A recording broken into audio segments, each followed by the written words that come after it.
अभी हम लोग यहाँ पे जो स्टडी करने वाले हैं वो हम लोगों का ज्योग्राफी का फर्स्ट चैप्टर है क्लास 10th का, और इसको हम लोग सबसे पहले रीडिंग सेक्शन पे करेंगे। तो हमारा जो चैप्टर है अभी यहाँ पे रिसोर्सेस एंड डेवलपमेंट, जिसको हम हिंदी में कहते हैं संसाधन एवं विकास।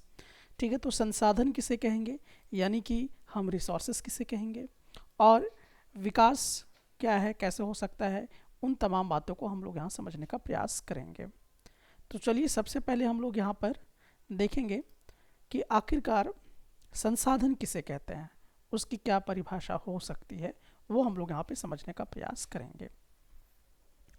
हमारे पर्यावरण में उपलब्ध प्रत्येक वस्तु जो हमारी आवश्यकताओं को पूरा करने में प्रयुक्त की जा सकती है और जिसको बनाने के लिए प्रौद्योगिक उपलब्ध है, जो आर्थिक रूप से संभाव्य और सांस्कृतिक रूप से मान्य है, एक संसाधन है।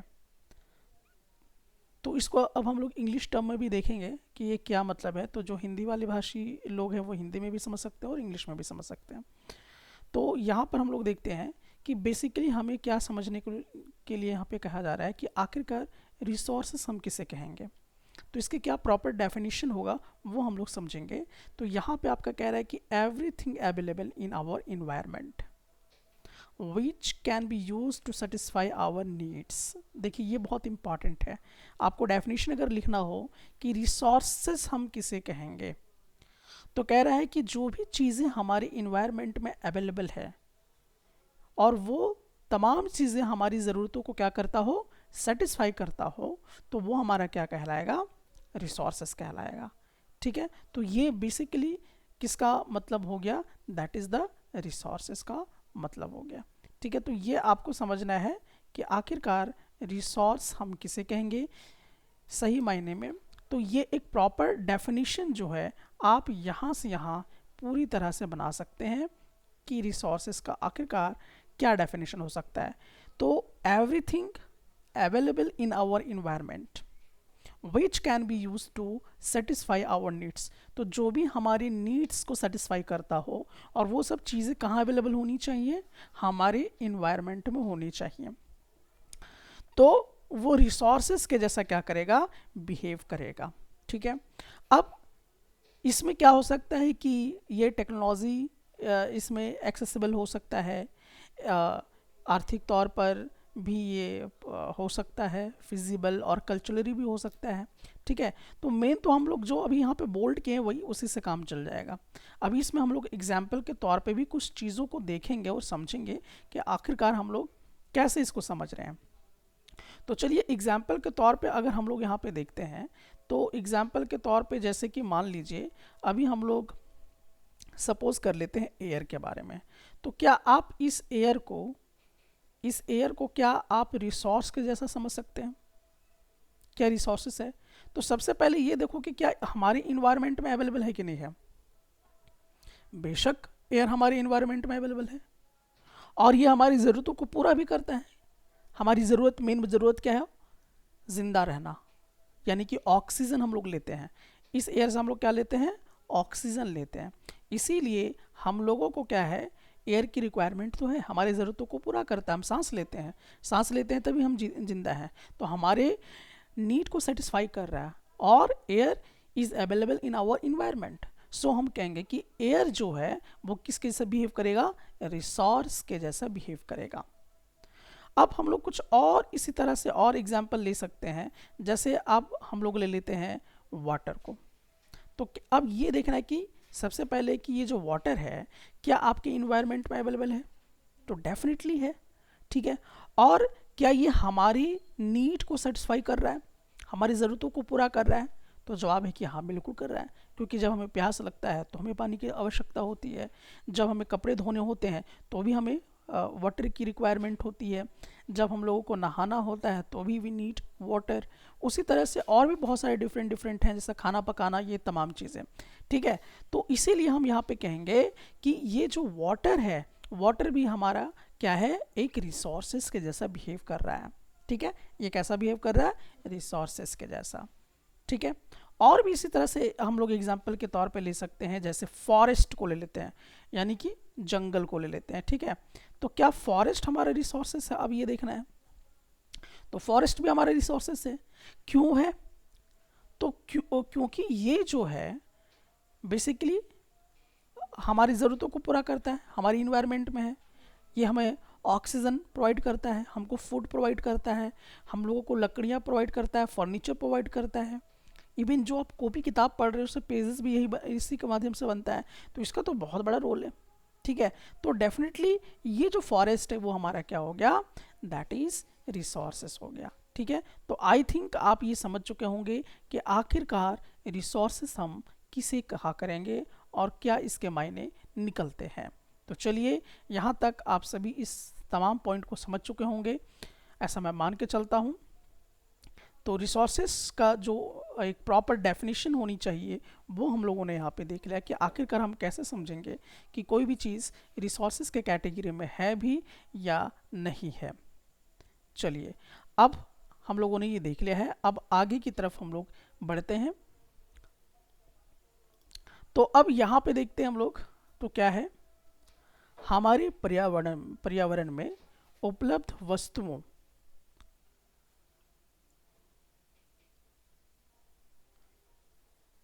की रूपांतरण प्रक्रिया प्राकृतिक प्रौद्योगिकी और संस्थाओं के पारस्परिक क्रियात्मक संबंध में निहित है। मानव प्रौद्योगिकी द्वारा प्रकृति के साथ क्रिया करते हैं और अपने आर्थिक विकास की गति को तेज करने के लिए संस्थाओं का निर्माण करते हैं। तो अब देखते हैं कि इसका क्या क्या और यूज़ हम लोगों को यहाँ पे देखने को मिलता है। तो ये तमाम चीज़ें हम लोग यहाँ पे भी समझेंगे। सो देख सकते हैं हम लोग यहाँ पर, the processes of transformation of things available in our environment involves an interactive relationship between nature, technology and institutions। तो देखिए, ये जो रिसोर्सेस हैं इसको ट्रांसफॉर्म करने का प्रोसेस है और वो हमारे इन्वायरमेंट में है। जैसे कि इसमें बेसिकली हम लोग क्या क्या देख सकते हैं, जैसे कि क्या क्या चीज़ें हमारे पास है। तो हम लोग देख रहे हैं कि नेचर का जो कॉम्बिनेशन है किसके साथ है, टेक्नोलॉजी के साथ और इंस्टीट्यूशन के साथ हम लोगों को यहाँ पे दिखाई पड़ता है। तो ये एक इम्पॉर्टेंट है, जैसा कि हम लोग एक अभी चार्ट और फ्लो चार्ट के माध्यम से भी इसको समझने का प्रयास कर सकते हैं, ठीक है। तो अभी हम लोग उस पर भी जाएंगे। नेक्स्ट अभी हम लोग देखते हैं, human beings interact with nature through technology and create institutions to accelerate their economic development।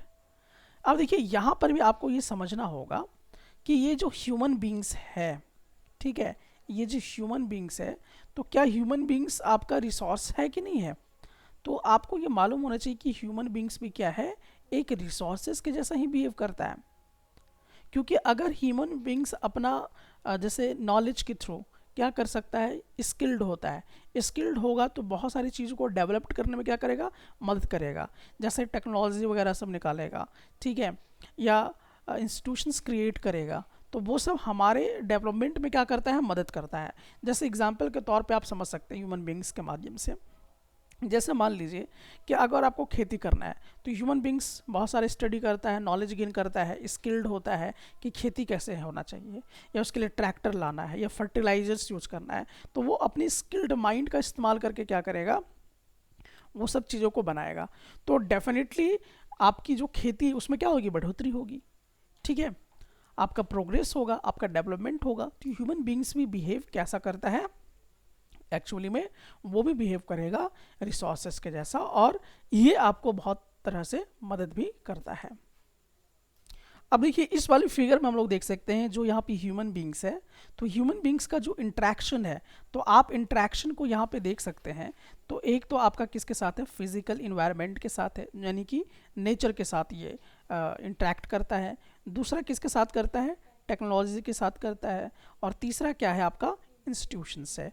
तो ये जो ह्यूमन बींग्स है, इसके यहाँ पर हम लोग देख सकते हैं कि एक फ्लो चार्ट आपको बना के दिया गया है कि किसके किसके साथ इंट्रैक्शन जो है वो होता है। तो ये तमाम चीज़ें आपको दिमाग में रखनी कि जो ह्यूमन बींग्स होता है उसका नेचर के साथ इंट्रैक्शन है, टेक्नोलॉजी का इस्तेमाल करता है, इंस्टीट्यूशंस का इस्तेमाल क्या करता है। अब हम लोग यहाँ पे देखते हैं, do you think that resources are free gifts of nature as is assumed by many.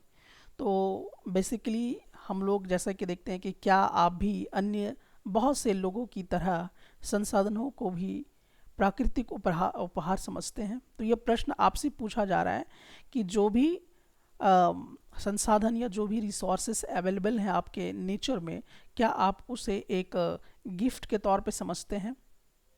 तो इसका जवाब क्या होना चाहिए, ऐसा नहीं है कि वो हम उसको सिर्फ गिफ्ट के तौर पे ही समझें। तो क्या होता है कि संसाधन यानी कि रिसोर्सेस मानवीय क्रियाओं का परिणाम है। मानव स्वयं संसाधनों का महत्वपूर्ण हिस्सा है।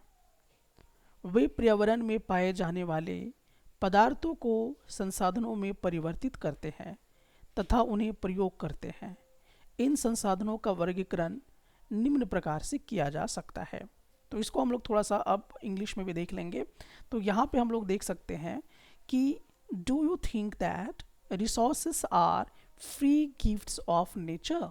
क्या जो रिसोर्सेस वो फ्री गिफ्ट ऑफ नेचर है।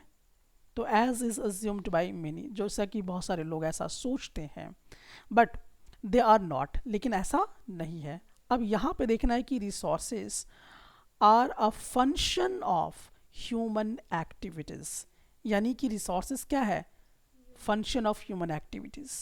जो ह्यूमन करते हैं एक फंक्शन के तौर पे इसको हम रिसोर्सेस को लेते हैं, उसका क्रियाकलाप का एक रिजल्ट है ये। Human beings themselves are essential component of resources, जैसा कि मैंने आपको अभी भी शुरू में ही स्टार्टिंग में बताया कि जो ह्यूमन बींग्स है खुद अपने आप में एक क्या है, रिसोर्स है। ठीक है, तो ह्यूमन बींग्स खुद एक अपने आप में क्या है, रिसोर्स के तौर पे देखा जाता है। ठीक है, तो इसको हम रिसोर्सेस के तौर पे क्यों देखते हैं ह्यूमन बींग्स को, ये बात मैंने आपको बताया कि आखिरकार किस कंडीशन के आधार पे हम लोग ये तमाम बातें जो हैं वो करते हैं कि वो अपने आप में एक रिसोर्सेस के जैसा बिहेव करता है। They transform material available in our environment into resources and use them. अब देखिए यहाँ पे क्या करता है, जो ह्यूमन बींग्स है वो क्या करता है कि ह्यूमन बींग्स जितना भी रिसोर्सेस है उसको क्या करता है, ट्रांसफॉर्म करता है। ठीक है, तो मटेरियल को ये क्या करेगा, जो भी मटेरियल हमारी इन्वायरमेंट में अवेलेबल है, जैसे मान लो कोयला है, सोना है, चांदी है, तो ये फॉर्म में नहीं मिलते हैं, इसको मिनरल्स के फॉर्म में मिलते हैं। तो उसको वो क्या करता है, ट्रांसफॉर्म करता है और अपनी ज़रूरत के हिसाब से उसको क्या करता है, यूज़ करता है। तो ऐसे बहुत सारी, जैसे कि हमें तो नेचर से क्या मिलता है, लकड़ी, लेकिन ऐसा थोड़ी टेबल चेयर आपको मिल जाता है, आप उसको क्या करते हो, ट्रांसफॉर्म करते हो। तो ह्यूमन का एक खास तरह का यहाँ पर क्या है, एक्टिविटीज़ जो है वो आपको देखने को मिलता है। तो अब इसी में हम लोग ये देखने वाले हैं कि कैसे क्लासिफाइड जो है वो किया गया है, इसी को हम लोग यहाँ पर समझने का प्रयास करेंगे। तो अब देखते हैं हम लोग यहाँ पर कि आखिरकार किस प्रकार से जो है रिसोर्सेज का डिस्ट्रीब्यूशन किया गया है। तो यहाँ पर आप देख सकते हैं कि रिसोर्सेज को दो भागों में डिवाइड किया गया है। एक तो नेचुरल वे में रिसोर्सेज हमें मिलता है, दूसरा अगर आप देखते हैं तो ह्यूमन के फॉर्म में हमको रिसोर्सेज मिलता है। अब नेचुरल की तरफ पे अगर देखते हैं तो आपको दो टाइप के फिर से रिसोर्सेज मिलेंगे। एक तो होता है रिन्यूएबल रिसोर्सेज, दूसरा क्या होता है, नॉन रिन्यूएबल रिसोर्सेज। अब रिन्यूएबल रिसोर्सेज में भी दो बातें आती हैं, एक तो होता है कि कंटिन्यूअस और फ्लो, ठीक है, या वाटर इसके अंदर आ जाता है। फिर जो बायोलॉजिकल रिसोर्सेज हैं वो भी रिन्यूएबल रिसोर्सेज के अंदर आ जाते हैं। अब बायोलॉजिकल में भी दो बातें आ जाती हैं, एक तो होता है नेचुरल वेजिटेशन जैसे कि फॉरेस्ट वगैरह, और दूसरा आता है वाइल्ड लाइफ यानी कि जो जानवर ये सब है, ये सब चीज़ आ जाते हैं। उसी तरह से नॉन रिन्यूएबल रिसोर्सेज में ये रिसाइकलेबल होता है, यानी कि आप इसको रिसाइकल कर सकते हैं, जैसे मेटल्स वगैरह आपका हो गया। ठीक है, नॉन रिसाइकल जैसे कि कोयला वगैरह ये सब चीज़ें हैं, उसको आप रिसाइकल नहीं कर सकते हो। ठीक है, उसी तरह से अब अगर देखते हैं ह्यूमन में क्या है कि स्ट्रक्चर एंड इंस्टीट्यूशंस फॉर्म करते हैं ये लोग क्वांटिटी एंड क्वालिटी पे भी काम करते हैं, तो ये भी एक रिसोर्सेज का पार्ट है। तो ह्यूमन के ज़रिए क्या क्या रिसोर्सेज बनेगा, नेचर के थ्रू क्या क्या है, अब इसे हम लोग वन बाय वन डिटेल में क्या करेंगे, स्टडी करेंगे। तो अब हम लोगों को यहाँ पे देखना है कि कैसे हम लोगों ने रिसोर्सेज को क्लासिफाइड किया है, तो उसी का ये डायग्राम आपने देखा है। तो जैसा कि आप यहाँ पे देख सकते हैं कि on the basis of origin, origin के आधार पे देखिए बायोटिक और अबायोटिक के रूप में हम लोग क्या किए हैं, रिसोर्सेज को डिवाइड किए हैं। और एक्सहॉस्टिबल के आधार पर क्या है, renewable and non renewable resources के रूप में देखा गया है।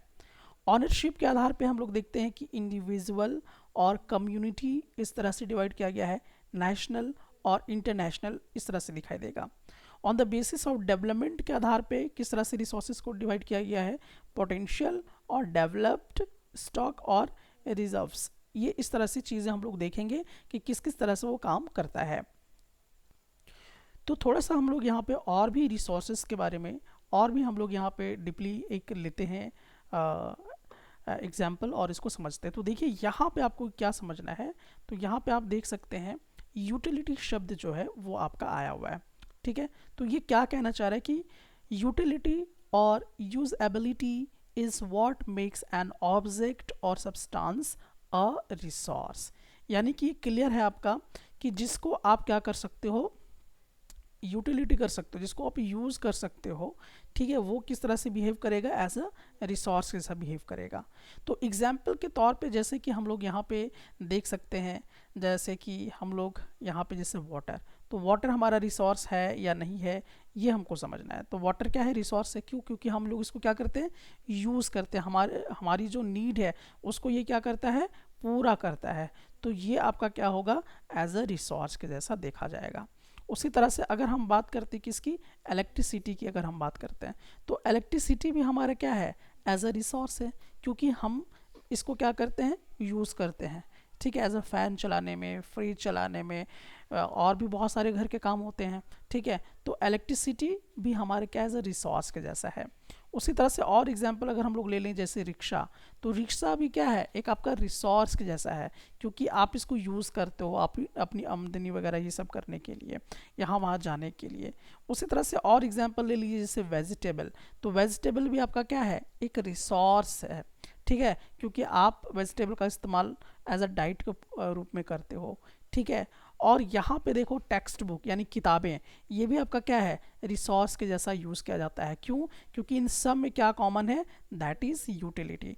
तो यानी कि जिसको यूज़एबिलिटी होता है, यानी कि जिसको आप यूज़ कर सकते हो या जिसका कुछ उपयोग होता हो, उसको हम बेसिकली क्या बोला करेंगे, तो उसको हम लोग बोला करते हैं रिसोर्स। तो रिसोर्स का ये जो बात है ये आपको समझ में आ चुका होगा। चलिए और भी इसको हम लोग यहाँ पे क्या करेंगे, थोड़ा सा डीपली अंडरस्टैंड करने का प्रयास करेंगे।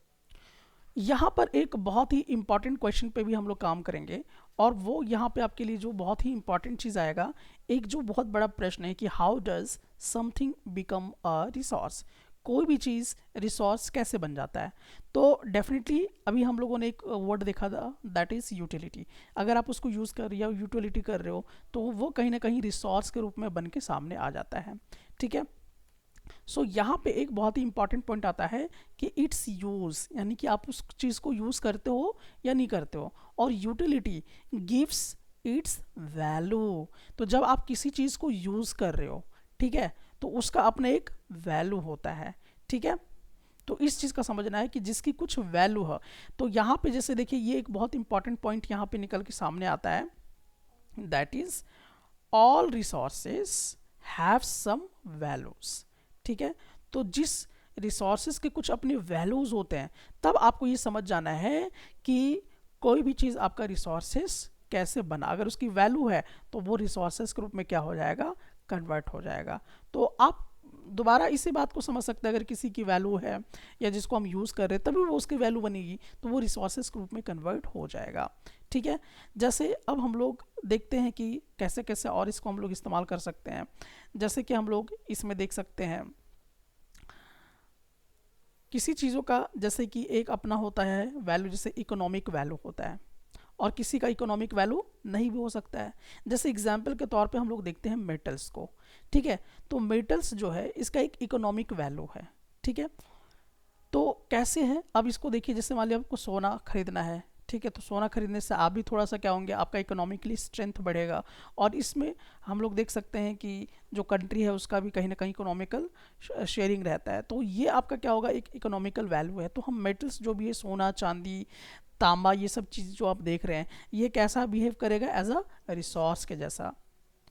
उसी तरह से अगर मान लीजिए लैंडस्केप है, ठीक है, तो लैंडस्केप, जो ब्यूटीफुल लैंडस्केप है, वो भी आपका रिसोर्सेस होगा। जैसे आप देखते होंगे कि बहुत जगह पर आपका क्या होता है कि टूरिस्ट प्लेस बनाया जाता है, घूमने उमने पार्क वार्क के लिए जाते हैं, तो वो भी क्या होता है, कि इकोनॉमिकल बन जाता है आपका रिसोर्सेस के तौर पे, ठीक है। और अगर मान लीजिए कहीं खाली है, बंजर है, तो वो नहीं बन सकता है, लेकिन इसका एक अपना वैल्यू है। तो जिस चीज़ की अपनी वैल्यू हो, जिसको आप यूज़ करेंगे उसी का एक वैल्यू होगा, तो हम उसको एज अ रिसोर्स के तौर पर क्या कर सकते हैं, यूज़ कर सकते हैं। But both are important and satisfy human needs, ठीक है। तो जिसकी वैल्यू है भी और नहीं भी है, वो दोनों क्या होंगे, आपके रिसोर्सेज की तरह यूज़ करेंगे, या क्योंकि वो आपके ज़रूरतों को क्या करता है, पूरा करता है। Some resources can become economically valuable. तो अभी जैसा कि मैंने बताया कि कुछ ऐसे रिसोर्सेज होते हैं जिसका एक इकोनॉमिकल वैल्यू होता है टाइम के साथ साथ। जैसे अब मान लीजिए कि अगर एक उदाहरण और भी है, जैसे हम लोग देखते हैं कि अगर मान लीजिए कि आपकी दादी है और घर में रेमेडीज़ बनाती है, जैसे कि मान लीजिए कि आदि का चाय बनाती है, या दूध में हल्दी डाल देती है, तो बहुत सारा इसका अपना एक बेनिफिट है कि आपकी सर्दी खांसी या बुखार जैसे हैं वो ख़त्म हो जाते हैं, तो उसकी एक अपनी वैल्यू है, ठीक है। लेकिन हो सकता है कि वो पेटेंट ना किया हो, मतलब कि वो कहीं पे अपना एक रिजर्व्ड नहीं किया हो लिखवा के, इसीलिए उनको क्रेडिट नहीं मिलता है, लेकिन उसका भी अपना एक वैल्यू है। अगर यही चीज़ आपको क्या करें, मेडिकल दुकान वगैरह में बिकना शुरू हो जाए, तो उसका एक पैसा मिलेगा, उसका एक वैल्यू होगा, ठीक है, मतलब उसका क्या हो जाएगा, इकोनॉमिकली एक वैल्यू हो जाएगा। लेकिन घर में जो इस्तेमाल होती हैं, तो उसके ज़रिए लोग उसका इकोनॉमिकल वैल्यू नहीं समझते हैं। जैसे कि अगर मान लीजिए कि घर में आपका कोई अगर महिला है, मम्मी है, या कोई फैमिली से मेम्बर है, काम करते हैं, तो उसका कोई इकोनॉमिकल वैल्यूज़ आपको समझ में नहीं आता है। लेकिन अगर कोई बाहर से काम करने वाली आती है, तो आपको उसकी तनख्वाह देनी पड़ती है, तो उसका क्या है, इकोनॉमिकल वैल्यू है। तो ये भी आपका क्या है, रिसोर्सेज के रूप में देखा जाता है। अब यहाँ पे हम लोग देखेंगे कि रिसोर्सेज में और क्या इंपॉर्टेंट है, that is the time and technology are two important factors that can change substances into resources। तो देखिए यहाँ पे ये important factors है, कौन कौन, टाइम एंड टेक्नोलॉजी। ये क्या कर सकता है, किसी भी चीज़ को रिसोर्सेज में कन्वर्ट करा सकता है, ठीक है। यानी कि both are related to the needs of the people, ये पीपल की नीड्स से जुड़े होते हैं। People themself are most important. तो जैसा कि मैं आपको बार बार ये बताने का प्रयास कर रहा हूँ कि जो ह्यूमन बींग होता है, या जो पीपल होता है, वो खुद क्या है, एक अपने आप में रिसोर्स है, ठीक है। Themselves are the most important resource, ठीक है। क्यों है रिसोर्स भाई, क्या इसका कारण है, तो इसका कारण हम लोग यहाँ पे देख सकते हैं कि क्या यहाँ पे लॉजिक आपको दी जा रही है। तो लॉजिक इसमें आप देख सकते हैं कि इट इज़ दियर आइडियाज़, क्योंकि ह्यूमन का ही तो अपना आइडियाज़ होता है, ठीक है, नॉलेज होता है उनके पास, ठीक है, इन्वेंशंस करते हैं, डिस्कवरीज करते हैं, और इससे आपको क्या फ़ायदा होता है, that leads to the creation of more resources. इससे और ज़्यादा आप क्या करते हो, रिसोर्सेज बनाना शुरू कर देते हो। तो ये ह्यूमन ही है, तो ह्यूमन अपने आप में क्या है, रिसोर्सेज है, क्योंकि ये आइडियाज़ आपको दे सकते हैं, नॉलेज आपको माध्यम से आपको और डेवलप करा सकते हैं। ये इन्वेंशंस, जैसे अगर हम लोग बात करते हैं बल्ब, बल्ब क्या है, बल्ब का तो पहले था नहीं, लेकिन जब थॉमस अल्वा एडिशन ने बल्ब का आविष्कार किया, इन्वेंशन किया, तो ऑटोमेटिकली वो आपका आज ज़रूरत बन गया है बल्ब, तो वो आपका रिसोर्सेज के जैसा हो गया। उसी तरह से अगर हम बात करते हैं कि रिलेटिविटी थ्योरी जिस तरह से पाया गया, डिस्कवरी किया गया, या न्यूटन्स के ज़रिए जो न्यूटन्स थर्ड लॉ डिस्कवरीज किए गए, तो उसके माध्यम से रॉकेट वगैरह आपकी एक ज़रूरत बन चुकी है, ताकि हम लोग और भी चीज़ों को क्या कर सकें, समझ सकें। Each discovery or invention lead to many others. The discovery or fire led to the practice of cooking and process, while the invention of will ultimately result in development of never modes of transport। देखिए और भी आपको यहाँ पे example दे रहा है कि discoveries का एग्जाम्पल, जैसे कि मान लीजिए कि कुकिंग प्रैक्टिस क्या है, एक डिस्कवरीज क्या हुआ है जिससे आप खाने को इस्तेमाल कर सकते हो, बेटर ढंग से न्यूट्रिशन वगैरह ले सकते हो, ठीक है। उसी तरह से इन्वेंशन को अगर आप देखते हैं, तो उसके माध्यम से जैसे व्हील का इन्वेंशन किया गया, तो ये भी आपकी क्या करता है कि इम्प्रूवमेंट में, डेवलपमेंट में बहुत बड़ा एक इसका रोल होता है, तो वो हम लोगों को यहाँ पे दिखाई देता है। ठीक है, so the technology to create hydro electricity. अब देखिए टेक्नोलॉजी के माध्यम से क्या किया जा सकता है, हाइड्रो इलेक्ट्रिसिटी यानी कि जिससे बिजली पैदा किया जा सकता है। तो इससे भी आपकी क्या हो गई, तो आप यहाँ पे देख रहे हैं कि वो एनर्जी के रूप में क्या हो गया, कन्वर्ट हो गया है। तो ये भी एक क्या है, हाइड्रो इलेक्ट्रिसिटी भी क्या है, रिसोर्सेज के जैसा है। तो आप इन तमाम चीज़ों को समझने का प्रयास करें कि आखिरकार कौन कौन से आपके जो हैं वो, इतना लेक्चर में आप ये समझ चुके होंगे, आप कैसे डिसाइड करेंगे कि कोई भी चीज़ आपका रिसोर्सेज है या नहीं है। तो आप जैसे यहाँ पे ये बच्ची कह रही है कि सो आई एम रिसोर्स टू, यानी कि मैं भी एक रिसोर्स के तौर पे हूँ। तो इसकी मम्मी कह रही है कि आप मेरे लिए बहुत ही वैल्यूबल हो। ठीक है, तो यहाँ पे यही समझाना था कि जो ह्यूमन भी होता है वो क्या होता है, अपने आप में एक रिसोर्सेस होता है। तो चलिए अब इस पर आधारित हम लोग कुछ प्रश्न कर दें ताकि आपकी कॉन्सेप्ट कितनी अच्छी हुई है वो हम लोग समझेंगे। तो अब हम लोग यहाँ पे क्या करने वाले हैं, क्वेश्चन करने वाले हैं, और इसमें आपके लिए ये थर्ड क्वेश्चन इंपॉर्टेंट है कि why are human resources important. Human resources क्यों इंपॉर्टेंट है, आप इसका क्या जवाब देंगे। अब हम लोग देखेंगे, इसमें आपको टिक लगाना है। ठीक है, अब इसमें पहला जो प्रश्न है वो प्रश्न क्या है वो यहाँ पे देख सकते हैं। तो पहला प्रश्न आपके लिए यहाँ पर है, which one of the following doesn't make substance a resource, यानी कि कौन ऐसा सब्सटेंस है जो कि रिसोर्स के तौर पे काम नहीं करता है या उसको रिसोर्स बनाने में मदद नहीं करता है। तो इसमें से कोई एक ही चीज़ होगा। तो ऑप्शन ए है यूटिलिटी, ऑप्शन बी है वैल्यू, ऑप्शन सी है क्वांटिटी। तो ये बिल्कुल करेक्ट आंसर है, क्योंकि ये जो है ये आपका रिसोर्स बनाने में इसके कोई रोल जो है वो नहीं होता है। रोल किसका किसका होता है, तो जैसे कि मैं आपको चिल्ला चिल्ला के तभी से बता रहा हूँ कि एक वैल्यू उसकी होनी चाहिए, या तो उसका अपना क्या होना चाहिए, यूटिलिटी होना चाहिए, तभी आप उसको एज अ रिसोर्सेज कंसिडर कर सकते हो। ठीक है, उसकी क्वांटिटी कैसी है, कितनी मात्रा में है, उससे कोई फ़र्क नहीं पड़ता है। ठीक है, तो इस बात का ध्यान रखना है आपको। चलिए अब हम लोग अगले प्रश्न की तरफ बढ़ते हैं, और अगले प्रश्न में हम लोग यहाँ पे देखते हैं, which one of the following is a human made resource. इसमें से कौन ह्यूमन मेड रिसोर्स है।